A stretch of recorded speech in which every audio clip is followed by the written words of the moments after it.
Thor once again journeyed east, to the realm of the giants. The wind howled across the mountains as his chariot thundered through the clouds, drawn by his two mighty goats, sparks flashing from their hooves. Beside him rode Loki, sharp-tongued and restless, ever seeking amusement or escape. As night fell, they came upon a small farmhouse on the edge of the wild. Inside, the hearth crackled. The family trembled, yet welcomed the travellers with kindness. Thor, ever generous in his own way, slew his goats for the meal.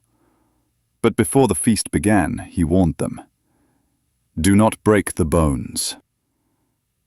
They ate, grateful and fearful, and when morning came, Thor lifted his hammer to bless the bones, to bring his goats back to life. But one goat limped. A bone had been cracked. Thor's blue eyes blazed with stormlight. The mortals fell to their knees in terror. Yet instead of wrath, he gave judgment. The children, Þjálfi and Röskva, would serve him in repayment. And so they followed the thunder god east into the unknown.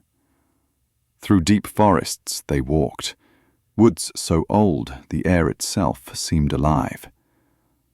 Mist coiled around their feet. Each step echoed between trees like distant thunder. Loki smirked in silence, sensing trouble in every shadow. The children whispered, clutching one another as the light began to fade. Then the ground shook. A sound, slow, steady. Breathing. Thor raised Mjolnir. Lightning crawled across the head of the hammer. Ahead, in the dim light, lay what seemed a vast hill, blanketed in moss. But as they drew near, they saw fingers, as thick as tree trunks, curled against the earth. A giant. So immense, his arm alone stretched across the forest. And by his hand, a dark hollow. A cave, Thor thought. He approached carefully, crouching low. The mist swirled around his boots. Mjolnir crackled softly, blue light spilling over the ground. He touched the edge of the hollow, rough leather, stitched with strands as thick as rope. Not a cave, a glove. The hill before them was the giant's body, slumbering, ancient, terrible.